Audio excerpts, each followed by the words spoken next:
Isabella had a habit of breaking up with me, using my affection for her as leverage every time I tried my best to convince her to stay. The last time she ended things, I looked at her for a long moment before calmly saying, "Okay." 5 years had passed, and she had finally drained my love for her. Chapter 1. Isabella broke up with me over something trivial. It was Lucas's birthday, and he had just returned from studying abroad in the United States. Isabella, along with her friends, planned a celebration to welcome him back. But that day, she forgot to mention anything to me. I had already spent hours preparing a meal for her, making her favorite soup, and asked her to have some before leaving. As she was changing her shoes in the hallway, she waved me off, saying she had no time. When she was about to leave, I called her name.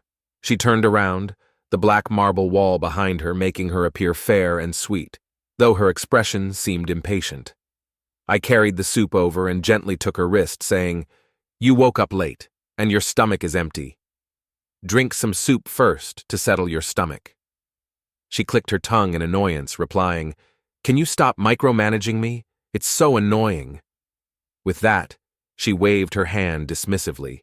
I knew she probably didn't intend it, but I was feeling weak with a fever, and when she waved her hand, the bowl of soup I was holding slipped from my grasp, spilling everywhere across the marble floor. The silence in the room was deafening as I paused, my gaze shifting from the mess on the floor to her face. I tried to stay calm, managing a small smile before asking, "Are you in such a rush today because Lucas is back? I heard he's single again." Before we were together, Isabella had spent a long time chasing Lucas, both openly and secretly. When he finally got a girlfriend, she settled for me, broken-hearted, and we had been together ever since. Now, 5 years later, I couldn't help but bring it up. Lucas had always been the one she held dear, and even mentioning his name had become taboo in our relationship. Sure enough, the remark hit a sore spot and her expression soured. Her brows furrowed tightly, her face turning angry. "Matthew, what do you mean by that? Are you doubting me? Stop being so paranoid about everything, it's really annoying. If you have a problem, then let's just break up," she snapped. Breaking up had become her go-to line. It wasn't a serious declaration, but more of a phrase she used when she was irritated. Each time she said it, I would try to convince her to stay, but this time, after she spoke, I looked at her for a long while, then let out a light laugh and simply said, "All right, Isabella." Her face showed a flicker of surprise, but she didn't respond, turning to leave in haste. She couldn't afford to be late to Lucas's party. Chapter 2. It didn't take long to gather my things. Isabella had always disliked me invading her space, so I didn't have much there. After cleaning up the mess in the living room, I placed the remaining soup in the fridge. This was likely the last time I would make soup for her. Once everything was tidied up, I opened WeChat, planning to send a proper goodbye to Isabella since we'd been together for 5 years. But before I could, a mutual friend posted a video in our group chat. It showed Isabella singing "Today You Will Marry Me" in a karaoke room under the glow of colorful neon lights. The guy beside her was someone I hadn't seen in a while but recognized immediately, Lucas. I remembered hearing Isabella's friends joke about this song. It was their signature karaoke tune, not because it had any deep meaning, but because as children, Lucas had always joked that he would marry her someday, and the song became a light-hearted running joke among their friends. After finishing the video, I decided against sending the farewell message. Isabella didn't need that from me. I grabbed my suitcase, took one last look at the empty, tidy living room, and walked out. The mess that had sparked our argument was cleaned up, as if it had never happened. A sigh escaped me as I began to feel strangely thankful for Lucas's return. The few hours Isabella spent out celebrating with him had given me just the quiet I needed to clear my things from her apartment. I thought I would feel sad, given our 5 years together. But instead, when I got home, I was so drained that I fell asleep without a second thought. Isabella called me at 2 a.m., clearly having drunk quite a bit. Her voice was louder than usual. "Matthew, why didn't you come pick me up?" she asked, her words slurred. Groggy from sleep, I replied, "I'm sleeping, let's talk tomorrow." Before I could say anything more, she hung up. Being a light sleeper, I was completely awake now, wondering why she would call me after spending time with Lucas. After reconnecting with her childhood friend, she should have been the one hosting and seeing Lucas home safely. I hadn't expected Isabella to call and ask why I didn't pick her up, but then again, it was probably just another one of her bets with her friends. Chapter 3. When Isabella and I first started dating, she went out to a bar with her friends on a rainy day. I didn't want to intrude on their time together, so I waited for her at a bookstore across the street. I was concerned about her getting home safely after drinking, and as soon as she came out, I walked up with an umbrella and smiled, saying, "Let's go home." I always thought that "we" and "home" were two very comforting words. Her friends teased her, saying, "Isabella, how did you manage to get someone as devoted and gentle as Matthew to be your boyfriend?" The truth was, I was the one chasing her. But despite what others might have envied, Isabella seemed quite irritated at the time. Maybe I had been too good to her, too easy to be with, which in turn made things feel a little dull for her. People, I guess, like a little challenge. She asked me back then, "Matthew, don't you have a life of your own?" At that time, I was swamped with work. I had just been invited to host my own art exhibition. Aside from creating art, I spent nearly all my time and energy on her. I remember smiling at her and saying, "You are my life too." I thought it was my silent confession of love, but looking back, it must have been pretty annoying for her. Once, while waiting outside a bar to pick her up, she came out, and when she saw me, she wasn't surprised at all. She just smiled, and her friends handed her 100 yuan each, saying, "You won again." Isabella had bet them that I would come to pick her up, so I must have lost the bet this time, which is probably why she called me angrily. I got out of bed to grab a glass of water, and as I finished drinking it, Isabella called again. There were several missed calls from her. When I picked up, I was a bit surprised and asked, "What's up?" She paused for a moment before replying, her voice emotionless. "Matthew, I'm back. Where are your things?" She had noticed I had cleared my belongings from her place. I thought it would take her longer to realize, so I patiently and calmly reminded her, "Isabella, you forgot. We broke up 7 hours ago. You said it yourself, and I agreed." There was silence on the other end, and just when I thought the call had ended, she suddenly snapped, "Fine, but don't come begging me to get back together." Chapter 4. Isabella doesn't understand that I won't be getting back together with her. It's strange, but in the 5 years we were together, I never once felt disappointed or tired of the relationship, nor did I ever think about leaving her. Yet now that I've walked away, I don't feel sad at all. My brother once said my love for Isabella was like the money in her bank account. He was sitting on the couch, legs crossed, eating chips, looking like he had all the answers. He said, "Matthew, your love for Isabella is like the money in her bank account. She kept overdrawing it without ever depositing anything back in. Now the account's in deficit." It was an interesting metaphor. I realized that indeed my love for Isabella had been in deficit for some time. My brother then asked what I planned to do next. I shrugged and said, "Work." I had already set up the venue and funding for my personal art exhibition, and now I just needed to spend about a year traveling to different countries, capturing the most beautiful scenes with my brush. My first stop was Spain, to the Wine River, where the water had a red wine-like color due to the rich minerals in the area. I wanted to see if I could use it as paint for my artwork. Just thinking about it excited me. Before I left, my brother said, "Seeing you like this makes me relieved. I was worried you'd be sad, seeing Isabella's posts." I had seen them too. Isabella wasn't the type to post much on social media, but over the past few days, her posts were as frequent as a New Year's celebration.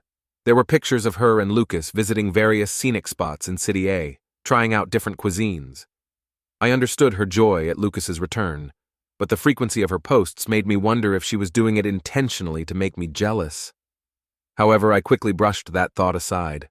I swiped up on my phone screen and smiled. My brother admired me, saying, "As expected, you've taken devotion and ruthlessness to the extreme."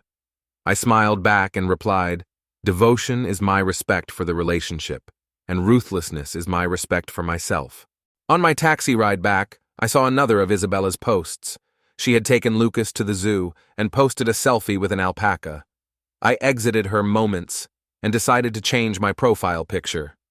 The picture I had used for 5 years was one Isabella had taken on our first anniversary during a trip. While I was eating ice cream, I accidentally walked into her shot of the scenery. Isabella had frowned at the photo and was going to delete it, but I loved it, so I kept it as my profile picture. Today, I changed it to one of my newly adopted cat. Chapter 5. 2 weeks after our breakup, I received a message from Isabella before boarding my flight.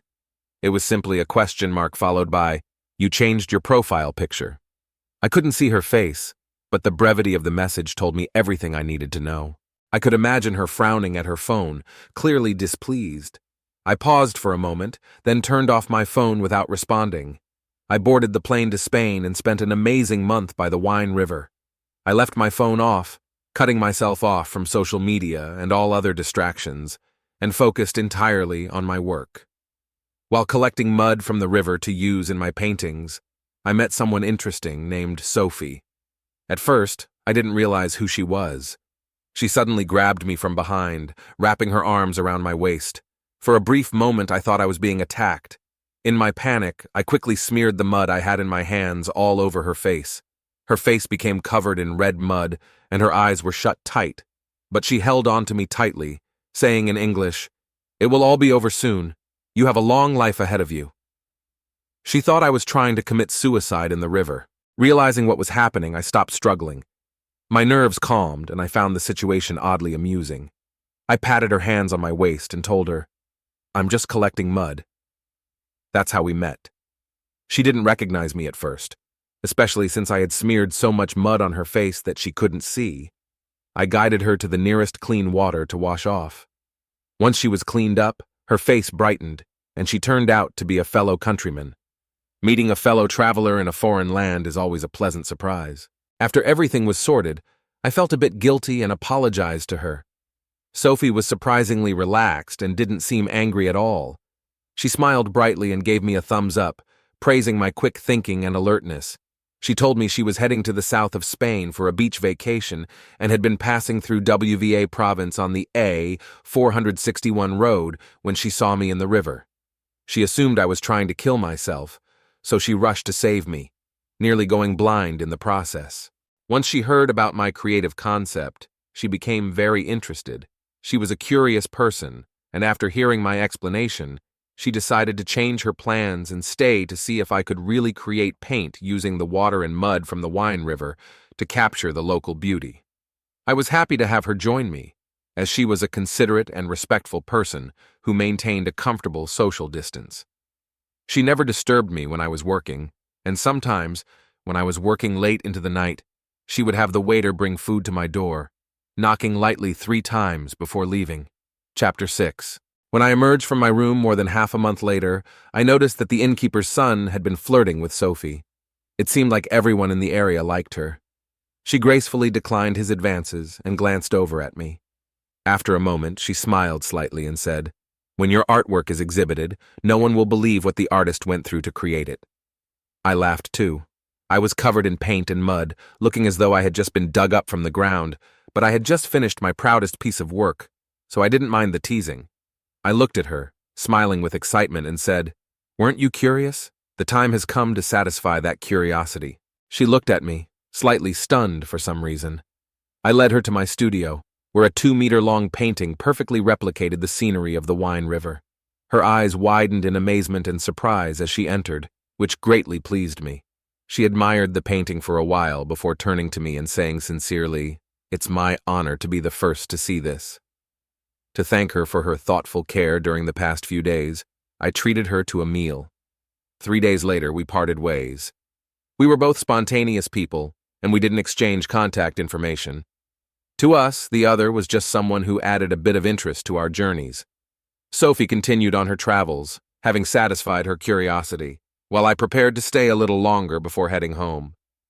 Unexpectedly, we ran into each other on the flight back home, in first class. At first, I thought I had mistaken someone else for her because she had said she was going to stay another half-month. Sophie looked just as surprised to see me, then shrugged helplessly. "There was a rebellion at the company," she explained.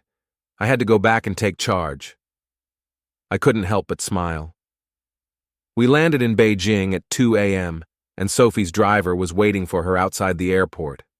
She enthusiastically asked, "If you don't mind, I can give you a ride home." Since I didn't have a car, I thought about it for a moment and accepted, thanking her. The car stopped outside my apartment building, and I got out, thanking Sophie again. I had a lot of luggage, so she graciously got out and asked if I needed help. I smiled and said, "I can't let a lady carry my things." She smiled back, just as someone called my name from the shadows near the flower bed. Chapter 7. It was Isabella. Her tone was flat, revealing nothing. I turned around and saw her stepping into the light, having lost quite a bit of weight over the past month. She glanced at Sophie, then back at me, sneering. "So the reason you broke up with me was that you cheated?" I tried to remain calm. First, I thanked and said goodbye to Sophie, even though she was just a passing acquaintance. I was very grateful for her care. Sophie, seeing Isabella, considerately asked if I needed any help, but I shook my head, and Sophie left gracefully, giving me the space to handle the situation on my own. Isabella's gaze was intense, almost threatening, as though she was trying to mask her panic with a show of aggression. She asked, "Did you break up with me because you fell for someone else?" I felt a strange sense of exhaustion. Over the years, I had always catered to her emotions. She was polite and distant with everyone else, but with me, she always took a superior attitude. I was truly tired of it, but I tried to keep my emotions in check as I patiently explained, "Isabella, you're the one who broke up with me. Sophie and I are just strangers who met by chance in Spain. You can't keep doing this." I paused, struggling to find the right words, and my tone probably surprised her. She seemed stunned, a flash of hurt crossing her eyes. After a long silence, she spoke softly, probably the first time in 5 years that I saw her show any vulnerability. She said, "I heard from your friend that you were coming back tonight. I've been waiting since 6 o'clock in the afternoon, Matthew. You didn't reply to my WeChat messages." She paused again, then asked, "In the month we've been apart, did you ever think about me?" Her question caught me off guard, and I stood there, momentarily stunned. But as I thought back over the past month, all I could remember was my satisfaction with my work. Not once, not even once, did I think about Isabella. I could only remain silent. She stared at me under the streetlight, as though trying to read my emotions from my face. After a long pause, she suddenly smiled bitterly and said, "I don't believe you." Chapter 8. Isabella had this confidence that I couldn't quite believe. I had liked her for so long that I couldn't even remember what had initially attracted me to her. It felt as though my feelings had faded over the years, and the care and attention I gave her afterward were just a result of the lingering warmth from loving her for so long. I knew she had always had feelings for her childhood friend, Lucas. She had given up on him the night he went abroad with a teacher from their school. I don't know if young love is always so bold and fearless, but that night, she chased after him to the airport alone. She watched as Lucas held the teacher's hand, laughing together as they walked through the boarding gate. Isabella sat there at the airport, her sadness illuminated by the bright neon lights, until it got dark. Eventually, she stood up and left the airport. I had been following her the whole time because I was worried about her. She vented her anger and sadness on me, asking, "Are you following me to see the joke? Get lost." I had been walking about 50 meters behind her, quietly saying, "I'm just worried about you." That night, she walked back to the dormitory over 10 kilometers away, taking the whole night to get there. It was probably her most miserable night, and I silently followed her, walking with her all the way. In the morning, when she finally reached the dormitory for some reason, she turned around and asked, "Do you really like me? Then let's be together." I was stunned for a moment, then I laughed. We had been together since that day, for 4 or 5 years now. My friends used to call me a sucker, but I'm just someone who follows my heart. Life is short, and I want to do what makes me happy. When Isabella asked me if I wanted to be with her, I asked myself 4 questions in those few seconds of hesitation. Do I know that Isabella likes someone else? Yes. Do I know that Isabella doesn't like me? Yes. Will I regret rejecting Isabella? Yes. Do I want to be with her? Yes. The answers were so simple. It's like they say, a forced melon isn't sweet. But how would you know unless you trust your instincts? I calmly and rationally knew what I was doing. I was the same way when I first got together with her 5 years ago, and I'm still the same as we break up 5 years later. I got what I wanted.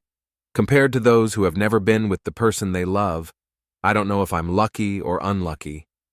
But at least I can let go when it's time, and I have let go of Isabella. Chapter 9. Isabella was still standing in front of me, her small figure almost entirely hidden in the shadow of the streetlight. She looked up at me, as if trying to find any trace of sorrow in my expression. For some reason, I asked, "Isabella, do you remember the first time you broke up with me?" She seemed taken aback by my question and froze for a moment. The first time she broke up with me was about 3 months into our relationship. She did it over WeChat and then forgot about it, heading off to Tibet with her friends for a week. When she came back, I was waiting for her outside her dormitory. It was raining that day, and I was soaked, feverish. When she saw me, she was startled and asked, "What are you doing here?" I was feeling down, but I smiled at her anyway.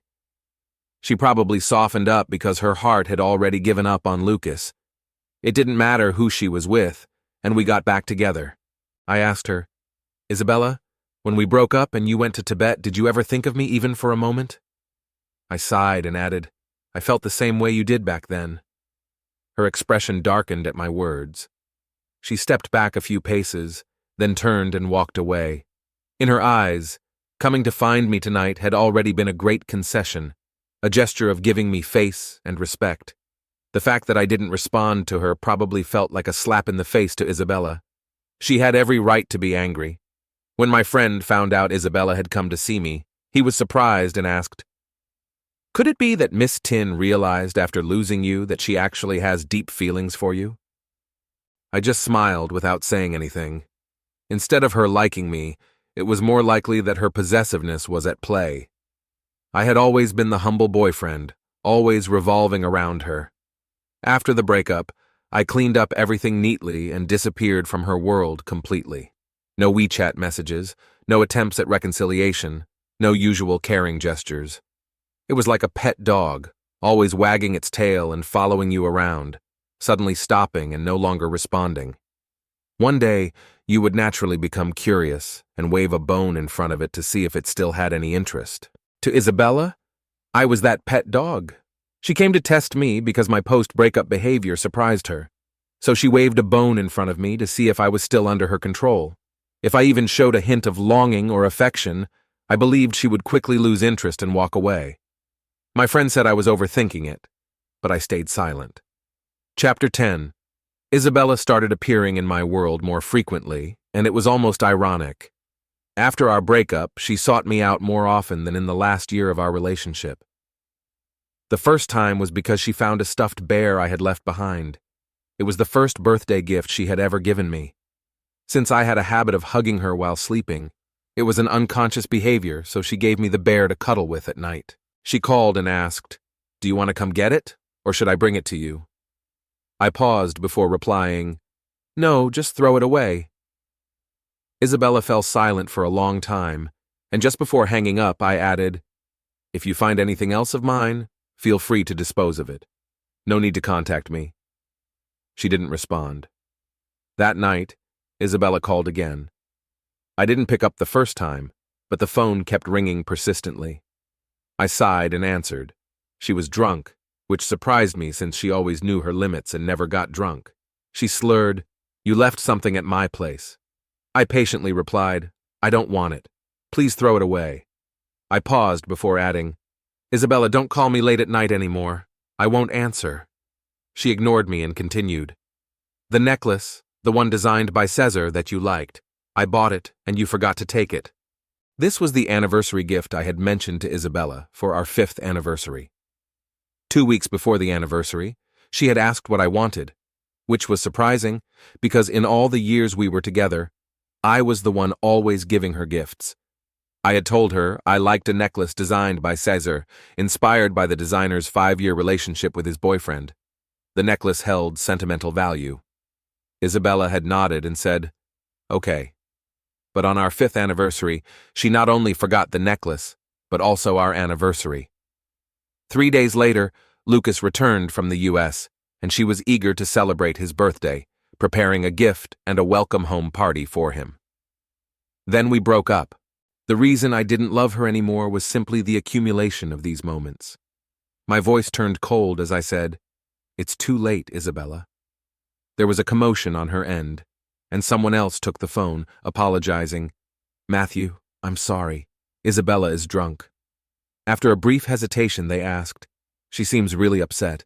Is there no chance for you two to get back together?" I hung up the phone. Afterward, I stared at the ceiling. Saying I was completely unaffected would be a lie because I truly had loved her once. I just sighed, reflecting on how extreme her change in attitude was. I couldn't reconcile the cold, distant Isabella I had known with the newfound gentleness and thoughtfulness she was now showing. It always seemed out of place to me. Chapter 11. After that phone call, Isabella disappeared from my life for a long time. The next time I saw her was 3 months later. We had broken up in early summer, and in the blink of an eye it was late autumn. The weather had turned cold, and she was wearing a long black coat. Despite everything, I had to admit she was still stunningly beautiful. She was leaning against the gate of my apartment complex, smoking. The period when Lucas and his teacher first went abroad was when she had smoked the most, along with drinking and staying up late. She had ended up in the hospital, and after being discharged, she subconsciously controlled it. I didn't know why she had started smoking again. She heard my footsteps and looked up at me. She looked a bit tired and said, "Sorry, I know I'm disturbing you, but my mom is coming to City A this weekend, and I haven't told her about our breakup yet." Strangely, although Isabella hadn't been fond of me when we were together, her mother had always liked me. Maybe it was my calm and steady demeanor, which contrasted with the spoiled types in Isabella's social circle. Her mother had a heart condition.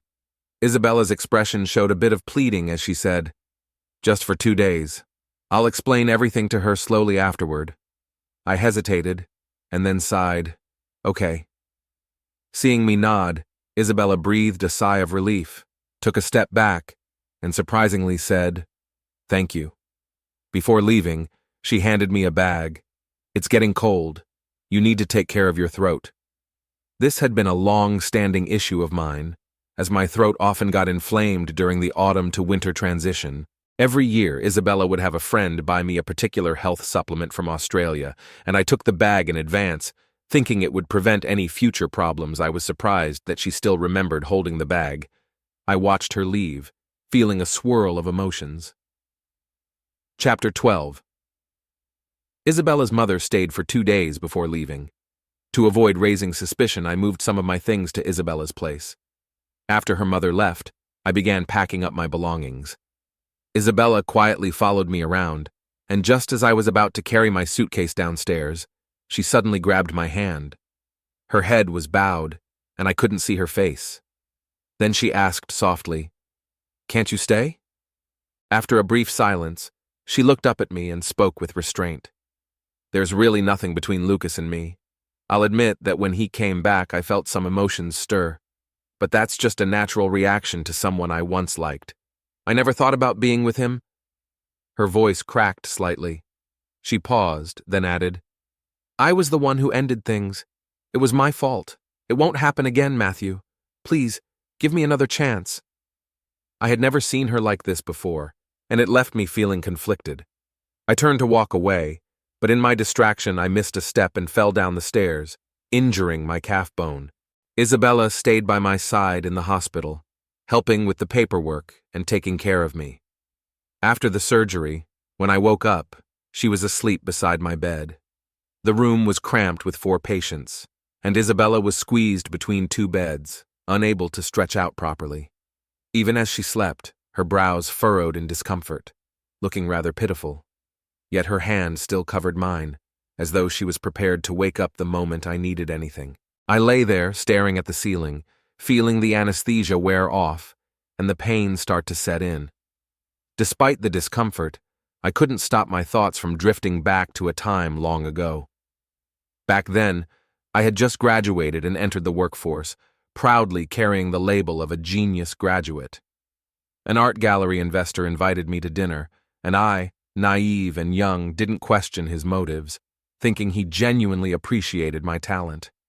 It wasn't until he poured me a third drink and put his hand on my shoulder that I realized something was off. There was something in the drink and I began to feel weak. That's when Isabella showed up out of nowhere. She smashed a bottle over the investor's head and quickly took me away.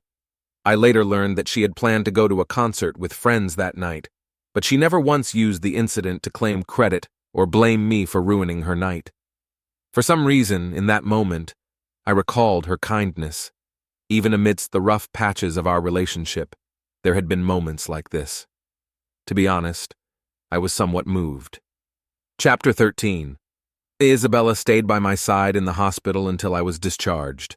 I had told her that she didn't need to, that my friend would be coming to accompany me, but she insisted on staying, feeling partly responsible for my fall. When my friend heard that Isabella was there, he jokingly said there might be a chance for us to get back together and decided not to visit. The elderly lady in the next bed smiled and asked, "Young man, your girlfriend is really thoughtful. It's rare to find girls like her these days." I smiled, and when I glanced up, I saw Isabella standing at the foot of my bed, watching me with concern. After a while, she suddenly smiled. It was a smile that started in her eyes and spread to her lips, and even after we were discharged and in her car, she looked at me and said, "I'm very happy, Matthew. When that lady called me your girlfriend, you didn't deny it." I opened my mouth but didn't say anything. It felt unnecessary to explain, since she had been with me for so long. Denying her status as my girlfriend to outsiders would only invite more questions. Plus, I didn't want to embarrass her in front of others. I just wanted to avoid any extra trouble as we left the hospital. But seeing that smile on her lips, I sighed and stayed silent. Isabella clearly wanted to rekindle our relationship. If it were the present Isabella, I might have actually considered giving it a try. Could love, once lost to the dust of time, truly come back? That thought lingered until Isabella took me to her house. I had fallen in a rush that day, and my luggage was still at Isabella's place. Her mother had brought me some dried fish I really liked, so after leaving the hospital, we went to her house to collect my things. When the door opened, I was greeted by Lucas. He was wearing an apron, holding a spatula, looking very much like the man of the house. He smiled warmly and said, "Oh, Isabella, you're back. You said you'd be taking Matthew home from the hospital, so I thought you might not have time to eat. Come on in." What caught my attention was the watch he was wearing, the one Isabella's mother had given me, the one I had left on Isabella's bedside table after we broke up. My eyes shifted from the watch to Isabella's face, and then I stood at the door and laughed. It was a laugh of release and calm. In that moment, I knew Isabella and I would never be together in this lifetime. Whether it had been 5 years ago or 5 years later, when we stood together, I was always the one who didn't belong, but that was okay. I didn't mind anymore. I stood at the door, polite and distant, declining. "No need. I'm in a hurry to get back. I won't bother you." Then I turned to Isabella. "I won't go in. Please just bring my things out. Thank you." She looked a little pale, glancing first at Lucas, then at me. "I'll explain everything to you later," she said before heading inside. I didn't respond. After she went in, Lucas's smile slowly faded. He looked at me with hostility, his expression darkening, like a snake preparing to strike. "You're not going to make me lose a bet, are you?" he asked, his voice laced with venom. I raised an eyebrow, confused. He grinned and elaborated. "The day you came back to China, they all said you and Isabella had broken up. Isabella and her friends all bet that within 3 months, you'd be crawling back. The bet got extended to 6 months, but I bet you wouldn't." He looked at me carefully, speaking word by word. "You won't make me lose, will you?" I met his gaze without answering, simply saying, "I don't know if you'll lose your bet, but I do know Isabella's friends should win theirs." His smile faltered as I continued. "When your teacher in America dumped you, and you had to return, they bet on whether you'd act like a pretentious fool and get Isabella to take you back." I chuckled softly, watching his face drain of color. "Looks like her friends should have won," I said, savoring the moment. At that instant, Isabella appeared with my luggage. I took it from her, smiling. "Thanks. No need to see me off. My friend's coming to pick me up, so I won't bother you. I gave Isabella one last glance, offering a relieved smile, and said, Isabella, if you want me to remember you in a good light, please don't contact me again. That was the final thing I said to her, the last time I saw her, and the last kindness she showed me. Chapter 14. 2 years later, I saw Sophie at an art exhibition. She stood in front of my painting of the Wine River. I walked over and stood beside her, both of us silently admiring the piece. After 2 years of not seeing each other, we didn't exchange small talk. It felt as though we were old friends. She turned her head and smiled at me. I saw the news about your exhibition and decided to come. Just as impressive as I imagined, she said with a warm smile. After a moment, she added, After the exhibition, may I invite the artist to dinner? I smiled back, replying, Of course. Time flies. The seasons change. The sun sets, the moon rises. After spring comes summer, then autumn and winter. Life is long with many landscapes to experience. You have to live through them to truly understand. As for what the future holds, you'll only know by living it.